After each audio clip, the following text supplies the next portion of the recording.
Hola, soy Peguito y el día de hoy continuaremos con regresión absoluta.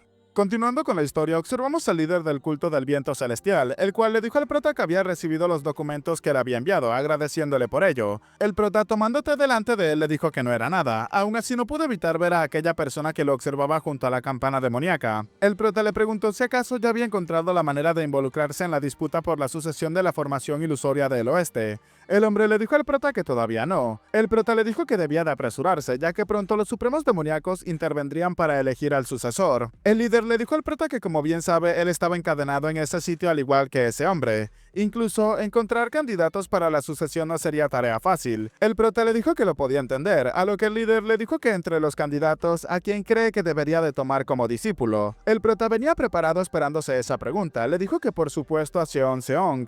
El hombre observó al prota en silencio sin decirle nada. El prota pensaba que no se sorprendió por su respuesta, y ahora suponía que él había llegado a la misma conclusión que el hombre encadenado. El líder le dijo al prota que también había considerado que Seong era la más adecuada, pero no había forma de persuadirla. El prota le preguntaba qué pasaba si conseguía que venga a buscarlo en persona. El hombre le preguntó al prota si acaso eso era posible. El prota le dijo que ella le pediría ser su discípula y se aseguraría de que no tenga nada que hacer. El líder le dijo al prota que si hacía eso por él no tendría nada más que pedirle. El prota le dijo que a cambio tenía que concederle uno de sus artefactos sagrados. El hombre le dijo al prota que era realmente audaz. El chico le dijo que no se trataba de la audacia, sino que era justicia. Ordenarle a alguien que haga algo apelando solamente a la amistad o a la lealtad sin ofrecer compensación adecuada era algo que solamente funcionaba en la época de su padre. El líder le dijo al prota que él es de esa época, pero el chico le dijo rápidamente que él es un hombre del presente. Y si no le gustaba eso, podía quedarse como un fósil buscando solamente lo que lo complacía. El líder se quedó en silencio observando al prota. El prota también le dijo que esa vez estaba tratando con jóvenes, así que tenía que dejárselo a él, ya que le traería un resultado digno del artefacto que le terminé entregando. El líder lo pensó por unos segundos, para luego exhalar y afirmarle al prota que estaba bien, aceptaría su propuesta. El chico pensaba que al parecer el hombre encadenado había logrado persuadirlo. El chico también dijo que todo lo que podía hacer era que ella venga y le pidiera ser su discípula. Convertirla en el supremo demoníaco sería tarea suya y únicamente suya. El líder le dijo al prota que cuando llegue ese momento, si necesitaba ayuda de nuevo, suponía que le pediría otro artefacto. Pero ¿por qué no se los llevaba todos de una vez? El prota le dijo que sería genial si tuviese esa capacidad. Pero por el bien de ambos, entonces tenía que dejar la plática hasta allí y ahora era momento de que él se retirara. Antes de irse, el prota terminó observando de reojo a aquel hombre encadenado, el cual observó fijamente al prota antes de que éste se marchara. Nos encontramos ahora en la sala de la espada del cielo del norte. Allí aquel chico problemático se encontraba dándole la bienvenida al prota. El chico al verlo inmediatamente lo saludó y le preguntó cómo se encontraba, a lo que Sa le dijo que estaba muy bien, agradeciéndole al prota por su preocupación. Ambos comenzaron a caminar directamente hacia los aposentos de la maestra de la espada. El prota observándolo pensaba que aunque no había logrado derrotarlo utilizando al supremo demoníaco robaalmas, no mostraba resentimiento. Y ese día utilizaría a Seong como cebo para atraparlo. La maestra, al ver al prota emocionado, le pidió que pasara de inmediato. El chico le dijo que parecía mucho más joven que antes. La mujer le dijo que estaba diciendo tonterías otra vez. Ahora le pedía al prota que la acompañara ya que había algo que quería mostrarle. Le dijo al prota que esas eran las semillas que le había regalado. Sorprendido, el prota le dijo que ya habían crecido bastante. La mujer le dijo al prota que así era, la vida era realmente misteriosa. Aún así, el prota se concentró en ese momento y pudo sentir la energía del chico Sa detrás de él. El prota sonriendo pensaba que como era de esperarse, la energía de Sa Wukong se estaba debilitando. Y desde que había entrado había estado utilizando discretamente su energía espiritual para observarlo. Compartiendo un sonido con la maestra, el prota le preguntó si acaso podría pedirle a Sang Wukong que le traiga bebidas y bocadillos, ya que también necesitaba obtener cierta información. Le explicaría todo más tarde. La maestra escuchó atentamente las palabras del prota, para luego pedirle al chico que les trayera un poco de vino, afirmando que hacía mucho tiempo que no bebía con el segundo joven maestro. Sa, al escuchar esa orden, rápidamente la acató, pero se podía ver claramente que estaba enojado. Pensaba que la maestra le había dicho que iba a dejar de beber, pero ahora iba a beber con él. Un rato después, el chico traía todo lo que la maestra le había pedido, pero en eso en el exterior pudo escuchar lo que se encontraban hablando en el interior. El prota le dijo que ahora mismo los principales candidatos para el puesto del supremo demoníaco robaalmas son el primer discípulo Lian Dao y la tercera discípula, Cheon Seong. El chico al escuchar el nombre de su amante se encontraba bastante sorprendido. La maestra le respondió al prota que había escuchado que Lian Dao era el candidato más probable. El prota le dijo que así era, pero eso no significaba que Cheon-seong no tenga una forma de ganar. La maestra le preguntó al prota que cuál sería esa. El chico le dijo que la técnica marcial del líder del culto del viento celestial y del supremo demoníaco robaalmas tenían el mismo origen, y si pudiera recibir instrucción directamente del líder del culto quien casualmente se estaba hospedando en su secta, entonces Cheon-seong también tendría una oportunidad de ganar. La maestra le dijo al prota que lo podía entender, pero ¿el líder del culto la aceptaría como discípula? El prota le dijo que por supuesto que la iba a aceptar. Y como todos saben, desde hace mucho tiempo, el líder del culto del viento celestial siempre ha buscado la manera de entrar en las llanuras centrales. Teniendo eso en cuenta, si aceptaba a Cheon-seong como su discípula, le daría una excusa para quedarse allí en las llanuras centrales. La maestra le dijo al prota que eso tenía bastante sentido, pero si no se convierte en discípula del líder del culto, Lian Dao heredaría el título como supremo demoníaco robaalmas, y Cheon-seong perdería la oportunidad de convertirse en un supremo demoníaco. En eso, tanto el prota como la maestra escucharon al chico que terminó abriendo la puerta e ingresando. Lentamente colocó la bandeja delante de ambos, mientras que ellos solamente podían observarse fijamente el uno al otro. Luego de eso, Sa terminó retirándose de aquella habitación. Los dos se quedaron en silencio por unos segundos. La maestra le preguntó al prota que por qué le había pedido algo como eso. El prota le dijo que Sang Woo-hun tenía una relación con Cheon-seong, preguntándole a la maestra si acaso lo sabía. La maestra, un poco sorprendida, le dijo al prota que no lo sabía, a lo que el chico le dijo que se imaginaba que no lo sabría, pero según la investigación del pabellón, Sang Woo-hun es un hombre muy ambicioso, y es alguien que podría intentar manipularla a sus espaldas. La mujer le dijo al prota que ya ella lo estaba sospechando. El prota le dijo que temiendo que pudiera hacerle daño había comenzado a observarlo. Así fue como había descubierto su relación y había utilizado la información para hacerle esa petición. La mujer, luego de pensarlo, le dijo al prota que lo podía entender y además le agradecía por habérselo dicho. El prota le dijo que él era el que debía de estar agradecido, además tenía que tener cuidado por el momento, y además le pedía que tratara a Sang Woo-hun como siempre lo ha hecho. La maestra observó al prota fijamente y le dijo que iba a seguir su consejo. El chico pensaba que por esa ayuda debía de recompensarla con lo que el supremo demoníaco más deseara. Así que el chico le dijo en ese instante que le invitaría a un sparring pronto. Esto rápidamente emocionó a la mujer, la cual le dijo que lo estaría esperando con ansias. Para la noche de ese mismo día, la chica le preguntaba a su amante qué era lo que estaba pasando, porque decidió tomar la iniciativa de venir a verla. El chico le dijo que ese día la había extrañado, abrazando a su amante en ese momento. Sa le preguntó a Cheon si acaso había estado ocupada últimamente. La chica le respondió que así era, ya que había gente que decía que debía de convertirse en el supremo demoníaco. El chico le preguntó directamente cuál era su opinión al respecto. La chica le preguntó que quien no querría convertirse en un supremo demoníaco, era solamente quien no tenía la confianza suficiente para derrotar a su superior. El chico le dijo que debía de convertirse en el supremo demoníaco, comentario que llamó la atención de la chica. La chica preguntó inmediatamente que por qué dijo algo como eso. El chico le explicaba que era porque su superior, si se convertía en el supremo demoníaco, no la dejaría vivir. Y en el momento en el que la mencionaron como la próxima sucesora del supremo demoníaco, ya estaba metida en una batalla de vida o muerte contra él. La chica lo observó y le dijo que aún así su superior era mucho más fuerte que ella, y no tenía una manera de poder lograrlo. El chico le dijo que por supuesto que hay una manera, a lo que la chica confundida le preguntó que cuál era. Fue entonces cuando el chico se lo dijo, el líder del culto del viento celestial, y justo ahora él estaba en la secta. Si aprendía artes marciales de él, ¿no podría derrotar a su superior? La chica lo pensó por unos segundos, mientras que él la observaba fijamente. El chico pensó que Cheon-seong debía de ascender al puesto de supremo demoníaco. Si lo hacía, podría ejercer el mandato del poder del supremo demoníaco robaalmas tras las sombras. Ahora, él tan solo esperaba que ella pudiera hacerse cada vez más fuerte, para que así ella lograra hacer suya la suprema espada, o sea, la maestra de la espada de una flor. Cambiando de escena, el líder del culto del viento celestial se encontraba preguntando que cómo se atrevía, observando un informe que le había llegado. El encadenado le preguntó qué era lo que estaba pasando. El hombre le explicaba que al parecer la comida y las guarniciones que se le servían a los subordinados que estaban esperando en el campamento exterior habían cambiado. Las raciones han disminuido considerablemente y la carne era grasosa y el alcohol se había vuelto barato. El encadenado dijo que acaso no sabía que intentaban enviarlo de vuelta. Enojado, el hombre preguntaba que quién creería que el culto divino del demonio celestial estaba jugando con su comida, y solamente les tocaba esperar a que fuesen envenenados. El encadenado le dijo que los métodos rastreros son los más efectivos, y para ser precisos, no es una obra del culto divino del demonio celestial, sino del Buda demoníaco. Y el líder del culto no haría algo así, simplemente lo expulsaría a la fuerza. El líder de la secta dijo que debería de ir a confrontar al líder de la secta, mientras que el encadenado le dijo que qué era lo que le iba a decir cuando llegara allí. ¿Acaso iba a exigir comida? El hombre le dijo que por supuesto.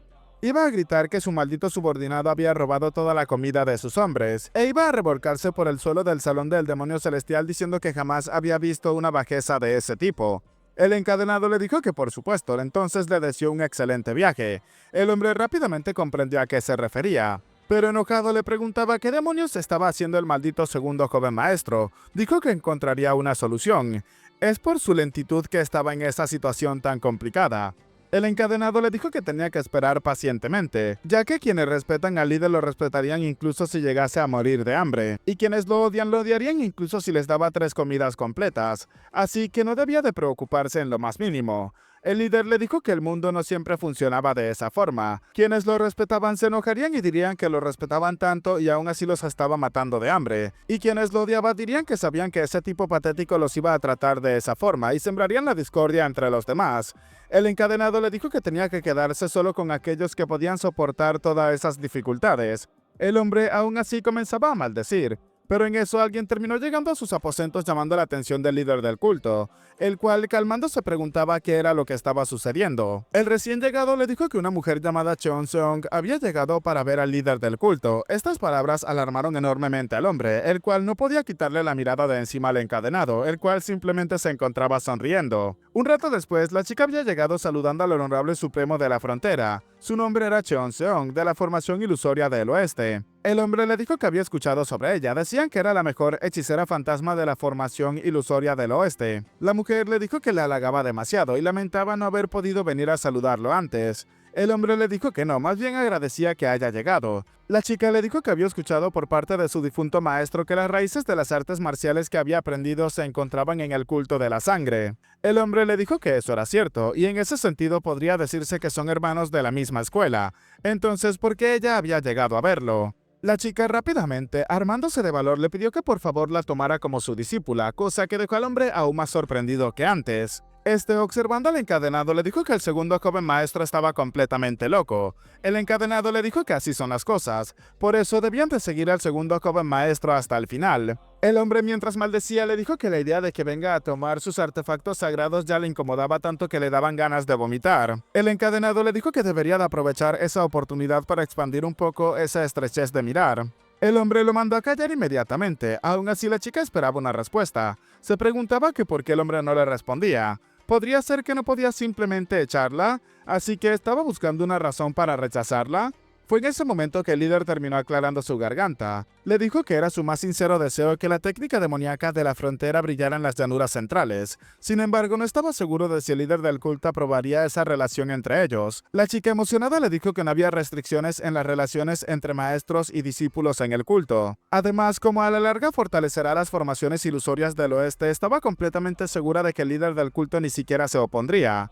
El líder de la secta le preguntaba si acaso estaba completamente segura de ello. Además, su superior armaría todo un escándalo por eso, a lo que la chica le dijo que eso no le importaba, pidiéndole que por favor le enseñara a vencer a su superior. El hombre le dijo que su superior podría morir, a lo que la chica, controlándose y al mismo tiempo emanando una ligera intención asesina, le dijo que aún así no podía simplemente morir, ¿o sí? Observándola fijamente, el hombre pensaba que esa es la locura intensa que solamente los villanos podían mostrar. Comenzando a sonreír ligeramente, le dijo que esperaba con ansias que él sea el próximo supremo demoníaco roba almas. Luego de que la chica se retirara, el hombre se encontraba ahora con el encadenado observando al demonio que se encontraba en la campana. El hombre comenzaba a decir que al parecer tenía más determinación de la que aparentaba. El encadenado dijo que él también había visto algo similar. El hombre dijo que valía la pena entrenarla, pensando que aunque al principio no la elegía como discípula por ese motivo, ahora que la había visto con sus propios ojos, la extraña visión que emanaba Cheon-seong le atraía. El hombre dijo que suponía que no se podía evitar, ya que le atraían las cosas malas. El encadenado le pidió que tuviera cuidado ya que vio la ambición de devorar incluso a su maestro. El líder de la secta le dijo que eso es precisamente lo que le gustaba, a lo que el encadenado lo vio pero luego comenzó a sonreír, cosa que llamó rápidamente la atención del líder de la secta. Le dijo al encadenado que últimamente parecía estar siempre de buen humor. El encadenado le preguntaba a qué se refería. El líder de la secta le dijo que por supuesto. Incluso ahora era menos grosero que antes. El encadenado lo observó fijamente por unos segundos y le dijo que si se aburría entonces debería de insultarlo un poco. El líder de la secta le gritó que ni hablar, así como estaban ahora le gustaba mucho más. Aún así, calmándose y aclarando su garganta, dijo que, por cierto, el líder del culto había estado muy callado. El encadenado le dijo que lo estaría aún más en el futuro. El líder le preguntó que por qué creía eso. El encadenado le dijo que era porque el segundo joven maestro probablemente ya haya hablado con su padre y le dejó todo resuelto. El líder preguntaba si de verdad cree que pensaba tanto en todo eso. El encadenado le dijo que simplemente debió de haberlo hecho, ya que el éxito y el fracaso se reducen a la meticulosidad. El líder le preguntaba que por qué era tan amable con el segundo joven maestro, incluso le había dado una evaluación generosa. ¿Acaso le había dado algo o algo parecido? El encadenado simplemente se quedó en silencio, mientras que el líder le preguntaba qué era lo que estaba pasando. El encadenado le dijo que si no le gustaba entonces debían de volver a la frontera de inmediato. Y si no iban a donde estaba el segundo joven maestro, entonces no habrá razón para seguir siendo amable con él. El hombre guardó silencio en ese momento. El encadenado le repitió que ya se lo había dicho. No era alguien con la suficiente suerte como para tenerlo todo. El líder comenzaba a maldecir afirmando que tenía que dejar de hablar de eso, porque seguía hablando de lo desafortunado que era. El encadenado le dijo que se lo decía porque seguía yendo en un camino donde le esperaba la desgracia. El hombre le dijo al encadenado muy enojado que siempre tenía que tener él la última palabra. En eso, una persona en el exterior le dijo al líder del culto que tenía algo que informarle. El hombre, calmándose, preguntaba qué era lo que estaba pasando. Fue entonces que el informante le dijo que unos cocineros fueron al campamento exterior y cocinaron para sus guerreros. Sorprendido, el hombre preguntaba qué era lo que estaba pasando. El informante continuó relatando que decían que fueron enviados por el segundo joven maestro, prepararon un banquete con los mejores ingredientes y se marcharon. Esta declaración terminó dejando enormemente sorprendido al líder del culto. Incluso el encadenado lo podía notar. El líder del culto preguntaba si acaso esa era la diferencia de la meticulosidad de la que le estaba hablando. Luego de eso, el encadenado comenzaba a relatar que en realidad era extraordinario a tan temprana edad. No, en el culto demoníaco, ese podría ser el momento en el que nazca una figura incomparable en todo el Murin, y ellos estarían siendo testigos de ese momento histórico. El líder dijo que en ese momento histórico estaba perdiendo todos sus artefactos sagrados. El encadenado le dijo que tenía que intentar cambiar su perspectiva. Los artefactos sagrados del líder del culto estaban siendo utilizados para algo más grande. El hombre le dijo que, como había dicho antes, no era el protagonista de todo eso, o sí, y no deseaba ser una herramienta para el éxito de nadie. El encadenado le dijo que para convertirse en el protagonista tenía que ser diligente y trabajar duro, justo como lo estaba haciendo el segundo joven maestro. El líder le preguntaba si acaso creía que él no se esforzaba también. El encadenado le preguntaba si acaso se refería al esfuerzo de preguntárselo absolutamente todo. El hombre en ese momento simplemente decidió chasquear, pero el encadenado le dijo al líder del culto que sabía que él también se esforzaba. Las palabras del encadenado llamaron la atención del líder del culto, el cual pudo notarlo en la mirada del encadenado. Ese hombre lo comprendía mejor que nadie. Aún así, por la vergüenza, el hombre le preguntó que a qué clase de esfuerzo se refería. El encadenado le dijo que contener su ambición y dar sus artefactos sagrados también era un esfuerzo suyo. Y reunir los artefactos sagrados había sido su propio esfuerzo. Protegerlos también lo había sido. Sabía que incluso ceder sus propios artefactos y contener sus deseos era un esfuerzo en sí mismo. Y es un esfuerzo tan difícil como alguien que intenta escapar de la red del cielo y la tierra, cubierto de sangre. Todo eso él lo sabía perfectamente. El líder de la secta pensaba que nadie entendía su corazón, sus sentimientos al verlo sufrir en el árido desierto, y tener que quedarse simplemente observándolo todo. El líder de la secta estaba a punto de llorar, pero rápidamente se contuvo y le dijo que no quería dar sus artefactos sagrados. Ese maldito segundo joven maestro, si intentaba acercarse a ese sitio, lo haría desaparecer de inmediato. Sus gritos lo dejarían sordo, así que tenía que taparse los oídos. Le preguntaba al encadenado si acaso lo podía entender, pero en eso la persona que se encontraba en el exterior le dijo que el segundo joven maestro acababa de llegar. El líder quedó completamente alarmado por ello, mientras que el encadenado no podía contener su risa. El líder dijo que ese loco segundo joven maestro de verdad iba a aparecer en un momento como ese. El encadenado terminó tapándose los oídos y le dijo que adelante, tenía que continuar ya que estaba listo. El líder, observándolo, sabía perfectamente que se estaba burlando de él. Un rato después, el prota terminó escogiendo uno de los artefactos, una seda bastante llamativa que se encontraba sobre uno de los mostradores. El líder le preguntaba si acaso sabía realmente lo que estaba eligiendo. El prota pensó que por supuesto que lo sabía, pero le dijo que no lo sabía, la tela le parecía algo misteriosa. El líder le dijo que sobre eso, pero aún así decidió calmarse. Le explicó al prota que se llamaba Seda Celestial Suprema, tratándose así de un tesoro antiguo que se dice que incluso si lo cortaba con una espada no se rompería, y si lo envolvía en varias capas podía bloquear la energía de la espada o incluso el aura de la espada. y podía envolverla alrededor de sus brazos o piernas o alrededor de su corazón para poder protegerlos. Y eso no es todo, es efectiva para bloquear el frío y no se quema con el fuego. Y en el Murin, las únicas armas capaces de cortar esa seda celestial suprema sin energía de la espada ni aura de espada son solamente unas pocas. El prota pensaba que la espada del demonio negro que llevaba era una de esas pocas armas. El prota le dijo que su falta de experiencia hizo que no la reconociera y no supiera lo valioso que era. El líder le dijo que si no la reconoce entonces ¿por qué eligió justamente eso?